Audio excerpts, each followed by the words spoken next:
bem-vindos a mais um Blank Science. Hoje nós estamos aqui com o Dr. José Afonso Salé, que é um cirurgião especialista em cirurgia bariátrica, para a gente tirar dúvidas e conhecer um pouquinho mais, tanto da especialidade, quanto de como é essa doença e como que hoje está o cenário de tratamento dela. Muito obrigado, Dr. Salé, por aceitar aí gentilmente o convite nosso. E queria iniciar a gente saber um pouquinho, falar para o pessoal como é que está essa questão da obesidade, como é que é o tamanho desse problema no mundo hoje, como que está essa situação. Perfeito. Bom, inicialmente, Dr. Roberto, queria agradecer a oportunidade que você, como diretor, junto com o Charles, o Felipe e o Flávio, estão oportunizando dessa parceria entre o Hospital Blank e o Instituto de Medicina Salé, e que é muito prazeroso estar aqui com vocês nesse ambiente que está mais parecendo um hotel 5 estrelas do que propriamente um hospital. Eu acho que é uma experiência que os nossos pacientes vêm tendo e que a gente tem tido um feedback muito positivo. Eu acho que quando a gente fala de obesidade, e isso é um tema que nós estamos muito afeitos, a gente trabalha com cirurgia bariátrica metabólica há mais de 25 anos, sem dúvida nenhuma, a obesidade é a grande pandemia dos últimos 50 anos.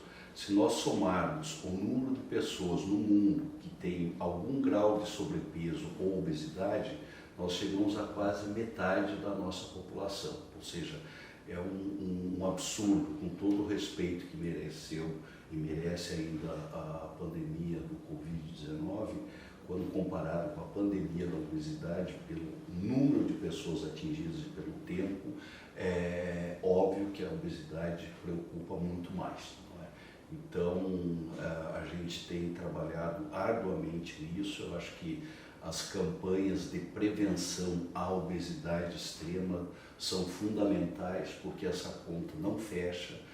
Por exemplo, no Brasil hoje, a Sociedade Brasileira de Cirurgia Bariátrica e Metabólica estima que a gente faça em torno de 100 mil cirurgias bariátricas e metabólicas por mês, por ano, na verdade.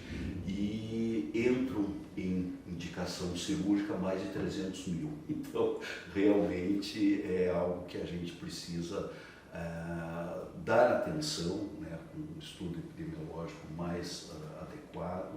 Uma doença multifatorial que precisa ser abordada de forma verdadeiramente transdisciplinar. Eu acho que é interessante isso também, porque antigamente se tinha uma ideia da obesidade, aquela coisa de americano, que eram os americanos obesos, e a gente, como um país com menos condições, talvez não tivesse tanto, mas no Brasil tem tanto quanto, né? Na verdade, a quantidade de gente com o problema da obesidade, que causa tantos outros problemas para a saúde, inclusive, que pesam inclusive no nosso sistema de saúde, é muito grande, né? Você falou muito bem. Quando a gente fala em obesidade extrema de indicação cirúrgica, logo lembra dos grandes obesos, principalmente dos Estados Unidos. A verdade é que no mundo, nos últimos 10 anos, os Estados Unidos continuam ocupando, digamos assim, o primeiro lugar, mas o Brasil e o México vêm logo a seguir, né? Mesmo com excesso de pesos não tão extremo quanto os americanos, existe já uma incidência muito grande de doenças associadas, principalmente as doenças metabólicas. Entre elas destaca-se o diabetes tipo 2, que é responsável por 90% da incidência do diabetes, que é uma doença de impacto socioeconômico absurdamente alto e que desses 90% de novo tem relação direta com o excesso de peso. E que a gente, tratando a obesidade de maneira efetiva e duradoura, tem um impacto muito significativo tanto no diabetes como nas dislipidemias e daí todas as doenças cardiovasculares relacionadas. Até foi bom comentar, como o Instituto de Medicina Salé já está muito habituado com isso, né? A gente vê muito em redes sociais as pessoas comentando e já sabendo um pouco da cirurgia bariátrica, mas também se vê falando em cirurgia metabólica por conta das doenças. Queria que falasse um pouquinho de como que é essa questão, o que é isso, cirurgia metabólica, cirurgia bariátrica, como é que é essa coisa? Perfeito. A sua colocação é muito pertinente. A gente vem, principalmente nesses últimos 10 anos, trabalhando muito com foco também na parte de cirurgia metabólica. Aliás, isso são dois pontos fundamentais de uma mesma doença, né? Elas andam junto. Você vê que as nossas sociedades de 10 anos para cá ganharam o sobrenome de metabólica, Sociedade Brasileira de Cirurgia Bariátrica e Metabólica, Sociedade Americana de Cirurgia Bariátrica e Metabólica. Por quê? Porque existe um link absoluto entre as doenças metabólicas e o excesso de peso. E nos últimos 10 anos tem se estudado muito os hormônios intestinais, que a gente chama genericamente de incretinas, e dentre elas aí já tem mais de uma dúzia bem conhecidas e algumas popstar como GLP-1, PYY, não vale a pena a gente ficar discorrendo, aí seria muito mediquês, mas que explicam plenamente o que a gente não entendia 25 anos atrás, quando nós começamos a fazer cirurgia bariátrica e metabólica. Por que eu operava um paciente com obesidade extrema, que era diabetes tipo 2, e eu fazia uma cirurgia e dali um mês esse paciente continuava com excesso de peso muito grande e o diabetes às vezes já entrava em remissão. É justamente pela ação da cirurgia bariátrica na parte metabólica, atuando sobre esses hormônios intestinais que realmente tem um impacto muito grande na cirurgia bariátrica e metabólica. De uma maneira geral, as técnicas cirúrgicas, tanto para o excesso de peso como para a parte metabólica, são muito semelhantes. Entre elas destacam-se duas variantes, uma que atua só reduzindo a capacidade de armazenamento do estômago, por ressecção, geralmente com uma gastrectomia vertical, atuando também pela diminuição da produção do hormônio da fome, que seria a grelina, e as que associam algum tipo de restrição ao reservatório gástrico com derivação intestinal. E daí nós temos uma gama de diferentes técnicas. Tem aquelas que derivam a parte mais proximal do intestino e aquelas que derivam mais distalmente, que nós chamamos de cirurgias ileais, que são as cirurgias que têm um potencial desabsortivo maior. Então, óbvio que a ideia é que as equipes médicas tenham conhecimento clínico, anatômico e a capacidade de realizar todas as técnicas, selecionar junto com a equipe transdisciplinar qual seria a mais adequada de forma individualizada a cada um dos pacientes. E óbvio que isso aumentou muito mais a gama de indicação da cirurgia bariátrica e metabólica e do potencial de benefício.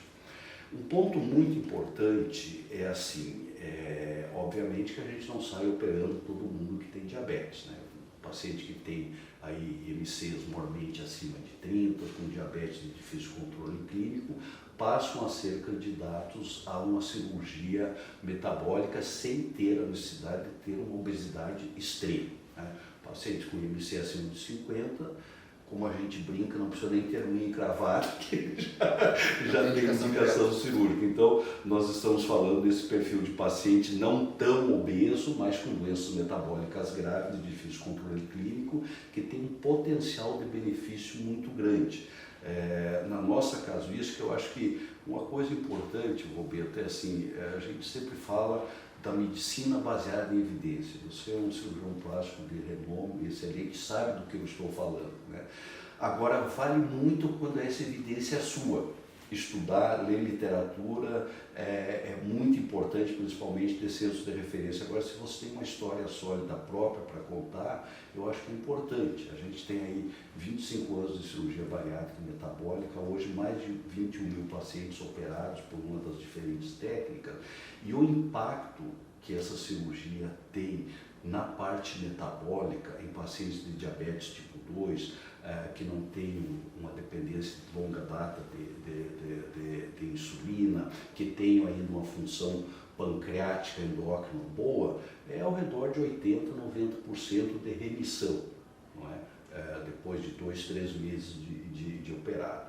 Óbvio que essa remissão está relacionada também à manutenção da perda de peso a longo prazo, né? Nós não estamos aqui para fazermos uma apoteose da cirurgia bariátrica e metabólica, mas é um tratamento que, quando bem indicado, o paciente bem preparado e bem cuidado no pós-operatório, tem um impacto muito significativo na história natural dessa doença. Tem uma coisa bastante importante que falou, até já aproveitar esse gancho, comentou da experiência de vocês, o Instituto Salé, principalmente representado na tua pessoa.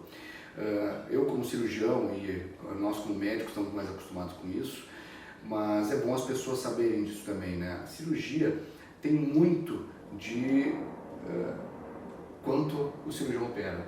Isso faz muita diferença porque acaba que, logicamente, acaba se deparando com as mais diferentes situações e a experiência, as coisas funcionam melhor e fluem melhor do que aquela coisa um pouco mais esporádica, não desmerecendo quem tem um volume menor. Mas claro que a gente tem que valorizar quem tem um volume muito grande de cirurgia, porque isso faz diferença no final. Isso já me remete à pergunta justamente das complicações. A gente tem aquela memória, e eu me lembro lá na minha formação, lá atrás, lá perto de 2097, onde a cirurgia bariátrica basicamente era uma cirurgia aberta, tinha que abrir de cima até embaixo, hoje já mudou muito, foi para videocirurgia, e eu me lembro na minha cirurgia geral que eu tinha um professor lá que a gente ia para o ambulatório dele e ele fazia lá um sinal para os pacientes assim, olha, já teve 5 autos na minha mão. Quer dizer, aquela época era uma época completamente diferente do que é hoje. As coisas se transformaram, a cirurgia se transformou, a tecnologia proporcionou hoje uma segurança maior, um tempo menor de cirurgia e inclusive dentro das anastomoses, uma perfeição um pouco maior dentro disso. Queria que comentasse um pouco então sobre isso. Às vezes as pessoas têm medo de cirurgia, como é que é, às vezes conhecer alguém que lá atrás operou, pensando numa questão de complicação. Nas mãos de vocês, que têm essa experiência grande, como que está essa questão das complicações e riscos da cirurgia? Muito bom. Olha, quando a gente começou a fazer a cirurgia bariátrica aqui no Brasil, nós iniciamos em 98, 99, a gente já tinha uma experiência grande em cirurgia videolaparoscópica de alta complexidade. Na época, as cirurgias eram feitas praticamente todas com via de acesso aberta, ou seja, uma laparotomia grande. A gente falava que era uma transamazônica na cavidade abdominal do paciente, afastadores retráteis que a gente usava para transplante hepático eram utilizados ali naqueles pacientes superobesos, meia dúzia de mão de cirurgiões e auxiliares dentro da barriga, afastando e tal. E assim mesmo, o campo cirúrgico, pela gordura visceral exuberante do obeso, era difícil. Então, era uma cirurgia extremamente desafiadora e de alto risco. Então, a ideia praticamente era a rotina, o paciente ficar o primeiro, segundo dia de pós-operatório numa unidade de terapia intensiva. Período médio de internação de 5 dias a 1 semana. Então, realmente, é uma cirurgia de alta complexidade, altíssimo risco e feito dessa forma envolvia uma morbimortalidade de 20, 25%. Então, as pessoas, os pacientes, as fontes pagadoras, os próprios hospitais ficavam muito céticos em relação a isso. Quando a gente começou a aplicar a via de acesso videolaparoscópico, que é minimamente invasivo, não só na parede abdominal, que você não faz grandes incisões, são incisões de meio centímetro por 1 centímetro, bota uma microcâmera de televisão e material de microcirurgia operando por ali, você minimiza o trauma tanto da parede abdominal como da cavidade, porque você só vai mexer nos pontos onde é necessário. Então você reproduz a mesma técnica já consagrada em termos de resultado da via aberta para a via laparoscópica. Isso permitiu assim a gente já de início reduzir a indicação de UTI, que era 100% para 10, 20%, período de internação hospitalar que era 5 a 7 dias para 3, 4 dias, não é? E isso tudo foi evoluindo também com a expertise de desenvolvimento de drogas anestésicas endovenosas, com estruturação de hospital adequado, desmistificando muito de que a cirurgia bariátrica é uma aventura insólita que meio joga a moedinha para cima, pode dar certo, pode dar errado, né? A capacidade de diagnóstico de eventuais intercorrências pós-operatórias, de imagem e tal, também foram colocadas de uma maneira muito melhor sedimentada. E na nossa experiência, nos últimos 10 anos, nós temos trabalhado, Roberto, com o protocolo do ERAS, que é uma sigla inglesa, que basicamente fala em otimização do tempo de internação hospitalar.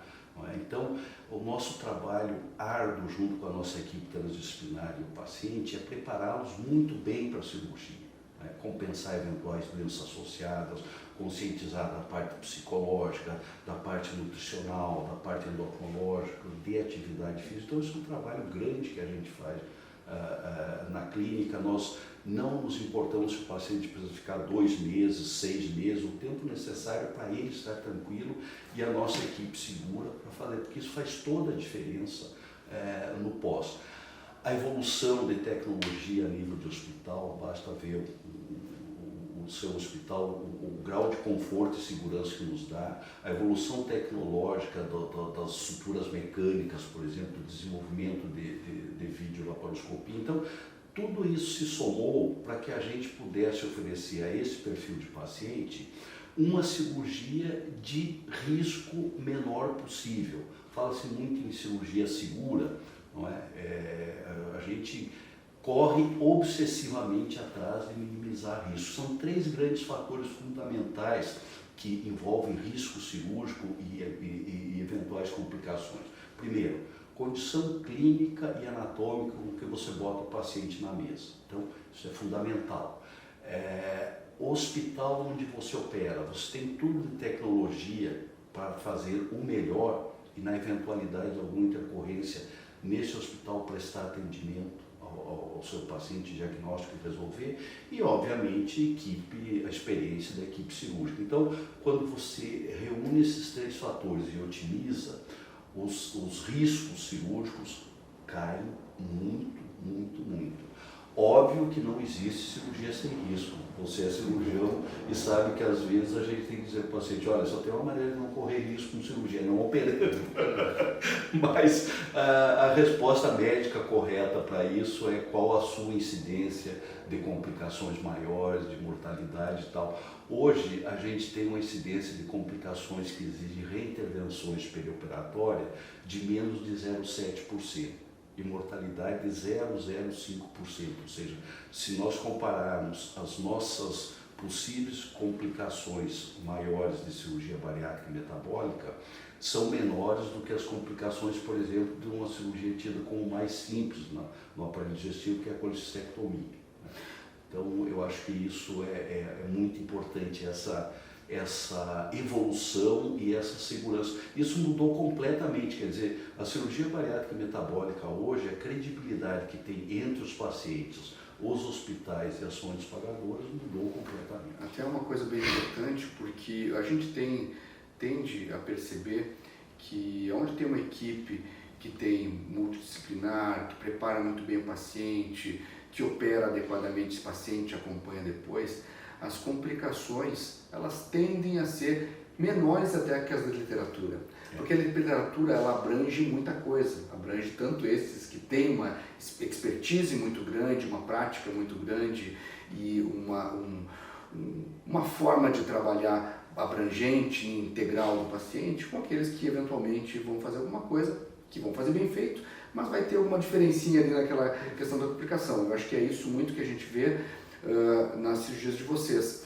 E, inclusive, a gente vê que se reflete isso na questão do tempo que tem que ficar no hospital.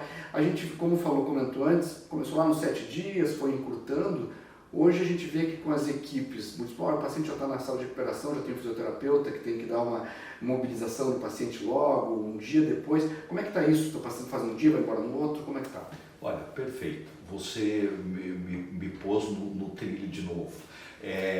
Realmente, esse protocolo do ERAS, de utilização do permanente hospitalar, que a gente vem desenvolvendo há 10 anos dessa maneira, permite que 95% dos nossos pacientes, nós estamos falando de mais de 14 mil pacientes submetidos à cirurgia bariátrica e metabólica da nossa equipe nos últimos 10 anos, internem no dia da cirurgia, sejam submetidos à cirurgia e em 24 horas ou menos tem uma alta hospitalar. Então, isso realmente é sensacional. Isso obvia risco de uma internação prolongada, permite uma recuperação muito mais rápida do paciente, permite um giro hospitalar mais adequado e, obviamente, que também interessa as fontes pagadoras, porque isso também é importante, o custo final é menor, mantendo uma qualidade de alto padrão. Como é que a gente sabe que essa qualidade da alta que nós estamos dando otimizada é de alto padrão? Porque a gente avalia as reinternações perioperatórias, e a gente tem hoje, os centros de excelência do mundo tem uma média em torno de 5 a 6% de reinternação nos primeiros 30 dias. A nossa média é em torno de 2,5% e apenas 0,6% reinternação com necessidade de reintervenção cirúrgica por qualquer motivo. Então, nós estamos dando alta hospitalar otimizada? Estamos. Qual a qualidade da alta hospitalar otimizada que nós estamos dando? No mínimo o dobro melhor que outros centros de excelência do mundo. Porque nós somos os melhores cirurgiões do mundo? Não temos, nunca tivemos essa pretensão. A gente faz direito, mas o nosso paciente talvez entre melhor preparado para a cirurgia do que a grande maioria. E eu acho que essa minha resposta vai ao encontro exatamente do que você falou. O bom é que nós não combinamos nada. A gente sabe que, na verdade, é justamente isso. A literatura ela abrange muito e abrange aquela coisa feita muito bem feita e aquela coisa não tão bem feita. Não vamos dizer mal feita porque não é, mas que não é só a técnica. Que não é só, existe muita coisa em volta e, às vezes, tem serviço com gente muito boa, porém, às vezes, não tem todo o entorno que conseguem dar aquela consistência no tratamento. Então, acaba que, logicamente, aquela estrutura maior, justamente por ter um volume maior, e aí que entra naquela questão do volume, essa estrutura funciona um pouco melhor e sempre em benefício do paciente. E eu também questiono, em relação, você falou de fonte pagadora, como é que está isso? Na verdade, a cirurgia bariátrica, hoje ela é coberta pelas quando a gente fala fonte pagadora, a gente está falando plano de saúde, é coberto pelos planos de saúde, tem vários que vocês têm essa parceria, como é que está isso? Olha, a gente no começo, nos primeiros 10 anos, quando eu comecei, era um grande desafio, porque a obesidade nesses níveis de indicação cirúrgica ainda não era reconhecido como uma doença. Tinha alguns que diziam, fazer uma cirurgia dessas para o objetivo estético, mas nunca foi, na verdade era uma interpretação equivocada.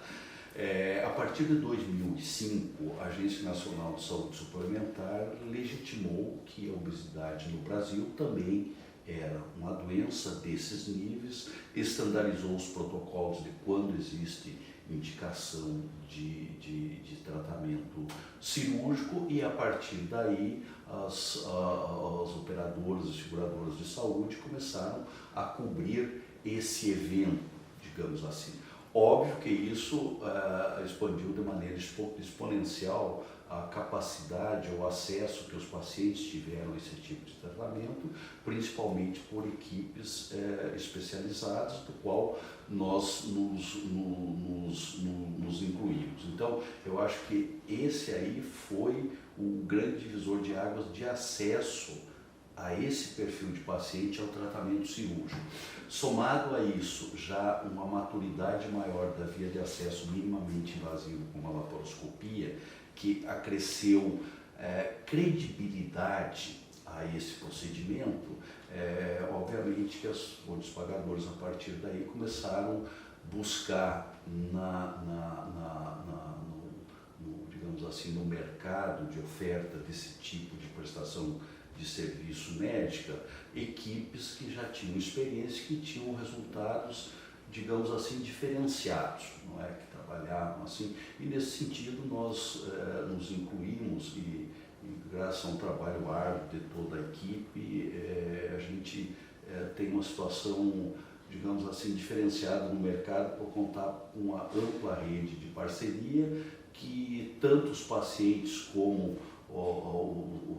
as fontes pagadoras, os hospitais sabem quem a gente é, sabem o resultado que tem, e eu acho que o que foi fundamental, tenho certeza, Roberto, que foi fundamental para isso, foi que desde o início nós procuramos fazer uma formação sólida nisso, buscando formações no exterior, nos Estados Unidos, na Europa, mesmo alguns países da América Latina, e nós ajudamos a desenvolver aqui no Brasil esse conceito de transdisciplinaridade.